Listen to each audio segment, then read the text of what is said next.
Bom dia, obrigado pela presença de todos. E eu resolvi apresentar esse estudo de caso depois de ter participado com um grupo da EIA dessa revisão do Código das Normas Técnicas. Eu sou um aplicador e norma técnica, principalmente na área de segurança, sempre foi um mistério para mim. A gente não militava bem nessa área. E, ao fazer o trabalho, ter catalogado todas as normas pertinentes à nossa atividade, eu tive o seguinte questionamento: isso é aplicável? Então, resolvi fazer um estudo de caso. O manual pronto, será que eu consigo utilizar? Será que eu e os demais, que essa era a intenção desse grupo que formulou esse manual, que isso sirva para todos aqueles que militem na área de impermeabilização no Brasil inteiro, tá? Quem quiser, pega lá o módulo pertinente à sua atividade que vai executar, da sua área, e vai seguindo ali um roteiro. Será que isso funciona? Então, foi mais ou menos por isso que eu resolvi fazer esse trabalho. Bom, eu sou Renato Gira, eu sou arquiteto, quero aqui deixar registrada a colaboração do meu encarregado, que trabalha lá com a gente, da minha equipe, que aqui está representado pelo Walter, pelo colaborador técnico Hélio, que está ali do lado também, me assessorou nesse trabalho. Bom, os objetivos de validação do manual de segurança, como eu já falei, dificuldades percebidas na execução desse trabalho e custo para o cumprimento das normas de segurança. Custo ou investimento, não sei, tá? Primeira coisa a saber o que a gente ia fazer. Trata-se de uma cisterna que tem uma infiltração e qual o material a ser adotado. Eu tive que passar para o técnico de segurança, porque ele não milita na área de impermeabilização, quais eram os materiais que nós íamos utilizar. Passei para ele, então, as etapas executivas. Tá? Trata-se de um condomínio na Barra, é um serviço de reforma do sistema de impermeabilização, numa cisterna, num condomínio de grande porte, são 2 blocos, na Barra da Tijuca, na beira ali do canal que tem perto, paralelo à Avenida das Américas. O local, como é uma cisterna, é um subsolo, segundo subsolo, e preocupação são os acessos a essa cisterna. Então, nós temos uma rampa bem ampla, nós temos um prisma de ventilação, essa garagem é bem ventilada. O local especificamente onde estava o acesso à cisterna. Observa-se que é um compartimento bastante complicado, com tubulações e tudo. Porque, normalmente, o que está previsto no manual são situações ideais, de laboratório. Agora, nós estamos com uma situação real, de um condomínio já instalado. Como é que as coisas funcionam? Bom, isso é um pedaço da planta baixa do local. O que está em azul é a entrada da cisterna, e em verde a cisterna 2. Cisterna 1, cisterna 2, e agora aqui em vermelho apresenta o perfil aí da cisterna. Observa-se uma altura de 1,60 m e as dimensões, se nós observarmos a entrada, o acesso para o ponto mais distante,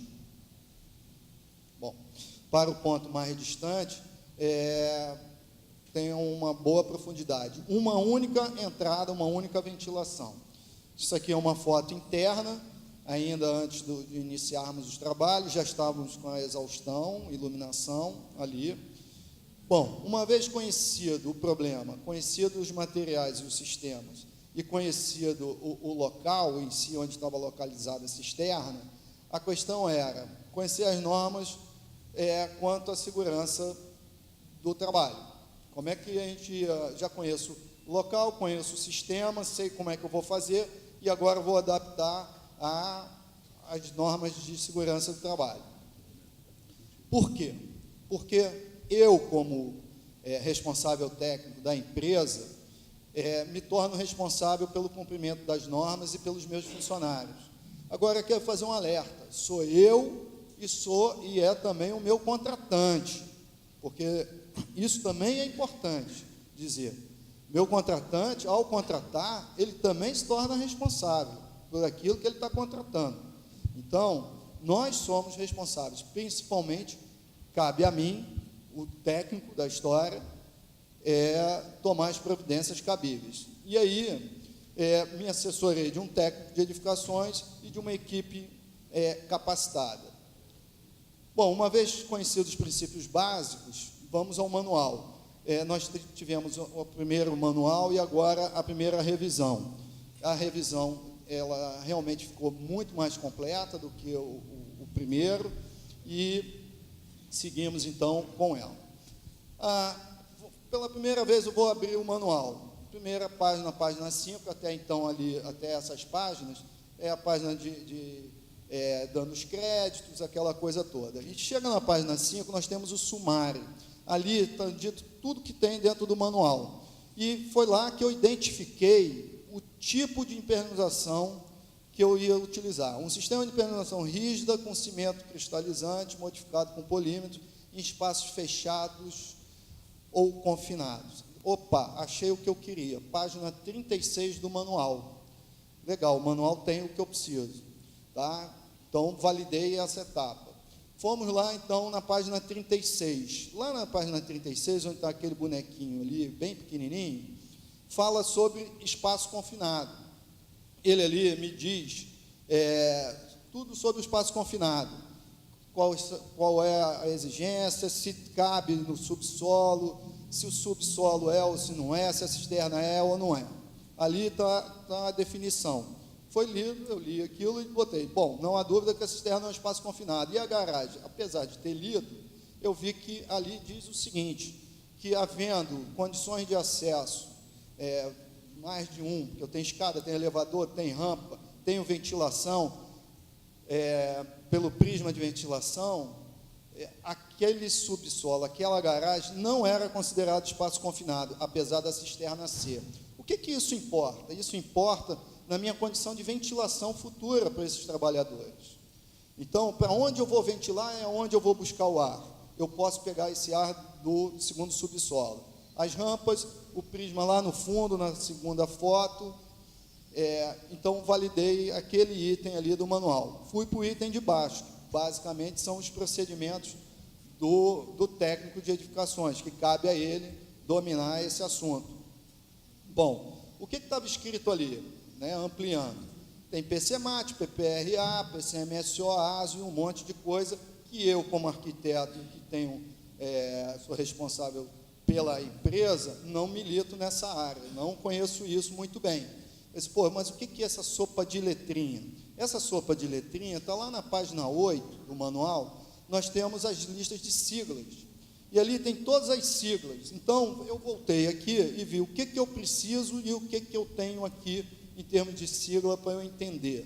E aí, eu marquei em vermelho o que estava pedindo para aquele serviço, identifiquei o que era cada coisa, vi que existem uns anexos também, umas planilhas em anexo que ajudam a preencher os requisitos, e vi também que ainda tinha os procedimentos de segurança em caso de emergência, que teríamos que desenvolver, e o certificado de capacitação dos funcionários, tá? Conforme a norma NR33.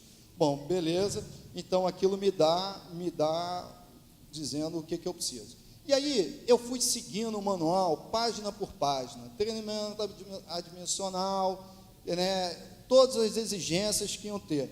A foto mostra o treinamento do técnico de segurança no local, para a equipe. Tá? Então, fui validando um a um item por item. Então, página 38, fomos seguindo. O PCMAT, por exemplo, eu seria obrigado a fazer o PCMAT? Não, está dito lá no manual. Acima de 20 funcionários. Eu tinha menos, vocês viram ali, eu tinha 4. Outra coisa, treinamento em altura, eu precisaria de treinamento em altura? Não, minha cisterna tinha 1,60 m, então não preciso, então não se aplica esse item. E assim eu fui fazendo, item por item, identificando até de quem eram as responsabilidades. Tá? Desenvolvemos o quadro de risco, conforme manda lá, o técnico esteve no local, viu, averigou, e é muito importante a presença nossa como técnico de execução, porque, observa na foto, não está muito nítido, mas existe um registro, bem na nossa frente aqui. Esse registro, durante a nossa execução, não foi avaliado pelo técnico como risco, a vedar esse registro. No meio dos nossos trabalhos, alguém do condomínio foi lá e abriu o registro e entrou água na cisterna. Vocês lembram na primeira foto? Tinha iluminação, tinha parte elétrica, tinha tudo. No dia seguinte, o nosso funcionário chegou para trabalhar e entrou dentro da cisterna e ela tinha água. E água e elétrica foi um risco. A partir daí, a gente criou um selo e lacrou o registro e ficou registrado como experiência, né, nossa. Então, não adianta só a gente pedir para o técnico fazer, o técnico de segurança. Nós precisamos trabalhar juntos com ele, tá? E assim fomos fazendo os treinamentos. Página 40, voltando aqui, desculpe, análise de risco, implementação dos procedimentos para espaço confinado, implementação do procedimento de emergência. Isso também foi interessante, porque a gente não tem essa cultura. Então, nós realmente fizemos e vimos o seguinte: a foto do meio está o nosso pessoal com cinto paraquedista sendo içado. Pela norma, dizia que eu tinha que ter um tripé. Eu não consigo instalar um tripé no meio dessas tubulações, no meio desses registros, dessas coisas, e conseguir trabalhar internamente no reservatório. Instalamos uma talha, e a talha serviu, fizemos o teste para salvar o nosso funcionário. Permissão de trabalho, página 41, está lá o anexo para ser preenchido como guia, a segunda folha do anexo. Permissão de trabalho em altura, não se aplica, porque é 1,60 m, conforme nós falamos. Garantia de ventilação, um item grande sobre ventilação, e é complexo. Existe uma tabela que pode ser estudada, precisa ser dito, definido quantas renovações, e aqui lá nós botamos 10 renovações por hora, 10 renovações por hora. Procedimentos de entrada, medindo o teor de gases possíveis todo dia de manhã, para saber se realmente não tinha nenhum acúmulo. Só um parênteses, essa cisterna ficou uma semana de ventilação sem a gente poder entrar, tá? Com um teor de cloro elevado, mesmo ela vazia. Bom, vamos lá, ficha de EPI, tá? Tem aqui limpeza e troca dos EPIs, manter na obra a FISP, que é fornecida pelos fabricantes. Está aqui o anexo 3, que é um modelo das fichas de EPI. No nosso caso, gerou esse documento, tá? E controle, troca, mesma coisa, que é uma obrigação da empresa ter. Isso realmente você tem que ter lá os CAs anotados e tudo. A FISP, mais uma vez, que é dado pelo fabricante, que diz os contaminantes e outras coisas mais, características do produto que eles fabricam. Plano de emergência. Nesse plano de emergência é interessante, porque tem realmente, se acontecer um acidente, leva para onde? Liga para quem? Faz o quê? Está nesse plano. Qual é o hospital mais próximo? Então, isso é uma coisa que a gente não dá importância, mas só no dia que acontece um sinistro é que a gente vê que a gente está despreparado. Então, vale a pena. Manual técnico de operação dos equipamentos, uma exigência lá do manual de segurança, né? Tem que ter, as pessoas precisam saber como manusear os equipamentos, adequar os equipamentos aos riscos dos espaços confinados. E o item seguinte, programa de proteção respiratória, nós não fizemos. Então, essa mãozinha está aí negativa, porque eu não consegui cumprir isso. Para falar a verdade, preciso estudar melhor esse item. Mas adequar os equipamentos ao risco do espaço confinado é o exemplo que eu dei da talha. A gente precisa adequar. Não adianta seguir só o manual. A gente precisa pensar. O manual não é um copia e cola. Então, nesse caso, nós tivemos que mandar fazer uma barra com gancho, a parafusar na laje, e vai ficar para o condomínio. Porque também tem pessoal que faz limpeza periódica. Como é que esse pessoal trabalha?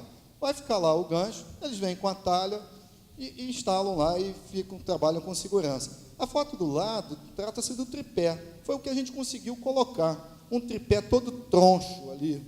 Mas isso é o que estava de acordo com o manual. Mas a gente precisa adaptar. Bom, equipamento de proteção coletivo, que são as sinalizações, ventilação, extintor, as placas de sinalização.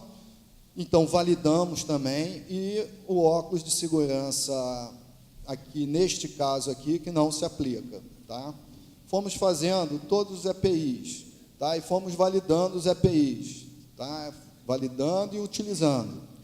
Tá? Dessa forma, fomos seguindo página 49, fomos seguindo página por página.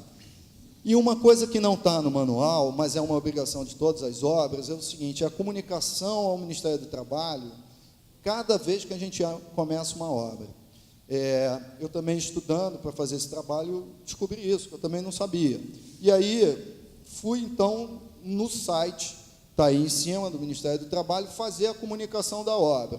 Identifiquei lá o local, cliquei no local, tem esse SCPO, tem ali, acesso ao SCPO. Para você fazer o cadastro é simples, só precisa de CPF, endereço da obra, mas não funcionou nunca. Tá? Então, está negativo. Voltando ao início dos serviços contratados, uma vez que eu já tenho todas as partes conhecidas, o manual cumprido, validado, vou começar a trabalhar. E aí, voltei àquele sistema com o meu pessoal devidamente equipado e protegido, de acordo com o manual. E assim nós fomos fazendo, com máscara, com cinto, não trabalha sozinho dentro do reservatório, sempre dois, com rádio de comunicação, com avental, tá? E assim nós fizemos. Ou seja, a conclusão é o seguinte: o manual, eu acho, a conclusão que eu chego é que ele vale a pena, ele está muito bom, não vou dizer perfeito, porque não existe perfeito, mas está muito bom, muito legal, 99% aprovado, o 1% que não é aprovado, porque ele é chato pra caramba, mas 99% aprovado. As dificuldades, tem uma dificuldade cultural, tá? De todos nós, quer dizer, não vou generalizar, mas da minha equipe, vamos falar da minha equipe, que a gente não tem o hábito de trabalhar com segurança. Eu poderia ter feito o mesmo serviço com duas pessoas, uma dentro, outra fora. O cara vai lá, aplica, o outro está lá fora. Então, e fazê-los entender que isso é importante. E fazer entender que o meu cliente também entenda que é importante para ele. Questão de fornecedor. Toda vez que a gente ligava para um fornecedor, até do tripé, muito difícil, muito caro o tripé. E eu não entendi por quê, tá? Mas muitos fornecedores tentam vender material que não é certificado. Tá? Cliente não percebe o risco que ele está correndo. Ele não entende. Não entende, às vezes não quer entender. Tá? E físicas, quer dizer, os projetos estão inadequados. Arquitetos, por favor, reservatório, precisa ter 2 acessos. Não é possível, nos dias de hoje, a gente está fazendo projeto de construção, um reservatório elevado, vai concretar a laje, por que não deixar 2 acessos? Por que só um? Isso não é de fazer uma manutenção, é horrível. Alguém teve Fiat 147, foi mexer no motor da Fiat 147, era ótimo, pequenininho, era uma beleza, vai mexer no motor, ninguém consegue mexer naquilo, era um inferno. Então, é a mesma coisa na construção. Pensa nisso, porque vai ter gente tendo... A construção, né, foi projetada por uns 100 anos, mais ou menos, a vida útil. Quantas vezes vai ser feita a manutenção ali? Bom, questão de custo ou investimento, depende da forma como se encara. Eu apurei, em termos de custo extra, nós tivemos aí um custo direto de quase R$10.000, tá? Entre equipamento extra, tá? Fora os EPIs normais, extras, quase de R$10.000. Desses R$10.000, se parte do equipamento eu adquiri, como a maca, esse tipo de coisa, parte dos equipamentos eu aluguei. Se eu diluir, fizer aí uma depreciação ao longo do tempo, eu posso considerar uns R$7.700, tá, de custo ou investimento que eu tive nesse caso. Bom, e aí? Isso foi 18% do valor da obra, tá? Do que eu cobrei para aquele condomínio para fazer o serviço. E aí, vale ou não vale? Vale ou não vale? Será que eu quero correr esses riscos? Quanto custa isso? Quanto custa eu pagar um advogado por uma inicial? Quanto custa a imagem da minha empresa perante os meus funcionários? Quanto custa a minha imagem perante ao mercado? O INSS está aí correndo atrás, tem um erro de português que eu vi agora, indenizatório. Mas tem essa ação de regresso cada vez mais incidente do INSS. Tá? Ah, não, vai para o INSS. Depois, se você tiver errado, não tiver os comprovantes, ele está correndo atrás. Bom, e aí? Vamos encarar? Ou vamos para frente? É isso aí. Muito obrigado.